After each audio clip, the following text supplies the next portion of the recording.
নারী নির্যাতন হলে পরে সেখানে জিরো টলারেন্স করবে রাজ্য, এমনটাই কিন্তু স্পষ্ট করে উল্লেখ করা হয়েছে বহুবার এর আগে।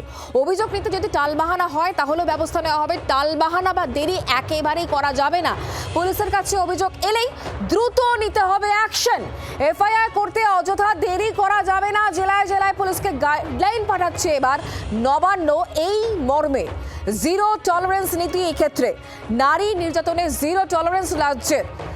অভিযোগ নিতে কোনো রকম টালবাহানা নয়, কোনো রকম দেরি করা যাবে না। পুলিশের কাছে যদি অভিযোগ আসে তাহলে সঙ্গে সঙ্গে অ্যাকশন নিয়ে নিতে হবে।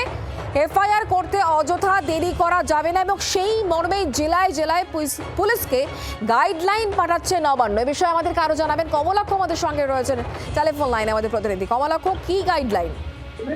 দেখো, বারুইপুর কাণ্ডের পর আরো বেশি সতর্ক, আরো বেশি কড়া এই মুহূর্তে রাজ্য। নবান্ন থেকে ইতিমধ্যেই যে নির্দেশ বা যে নির্দেশিকা আকারে, গাইডলাইনের আকারে পুলিশের কাছে যেতে চলেছে তা হলো শুধুমাত্র মহিলা নির্যাতন নয়, মহিলা সংক্রান্ত যাবতীয় অভিযোগ নিয়ে পুলিশকে আরো সক্রিয় হতে হবে। এফআইআর করতে যাতে অযথা কোনো রকম ভাবে দেরি না হয় সেই নির্দেশ যাচ্ছে পুলিশের কাছে।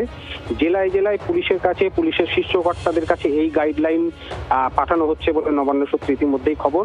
তার কারণ নারী নির্যাতন বা মহিলা সংক্রান্ত যে কোনো অভিযোগ গেলেই পুলিশকে কিভাবে পদক্ষেপ করতে হবে, অর্থাৎ শারীরিক নির্যাতন কোনটি, মানসিক নির্যাতন কোনটি, কোন ক্ষেত্রে সেই মহিলা হ্যারাস হচ্ছেন, সেই তার যে অভিযোগ তার পুঙ্খানুপুঙ্খ তদন্ত এবং সেই বিষয়ে দ্রুত পদক্ষেপ, সেই নির্দেশিকা বা গাইডলাইন কিন্তু নবান্ন থেকে ইতিমধ্যেই একেবারে জিরো টলারেন্সের মাধ্যমে পাঠানো হয়েছে। ইতিমধ্যেই আরো যেটি গুরুত্বপূর্ণ খবর, সমস্ত জায়গায় গোটা রাজ্য জুড়ে বেআইনি লিকার শপ বা মদের দোকান, চোলাইভাটি যেগুলি বেআইনি ভাবে চলছে সেগুলি কার্যত গুড়িয়ে দেওয়ার নির্দেশ দেওয়া হচ্ছে, যাতে কোনো রকম ভাবে বেআইনি কোনো লিকার শপ এই বাংলায় থাকতে না পারে সেই নির্দেশিকাও কিন্তু পাঠানো হচ্ছে। ধন্যবাদ কমলাক্ষ।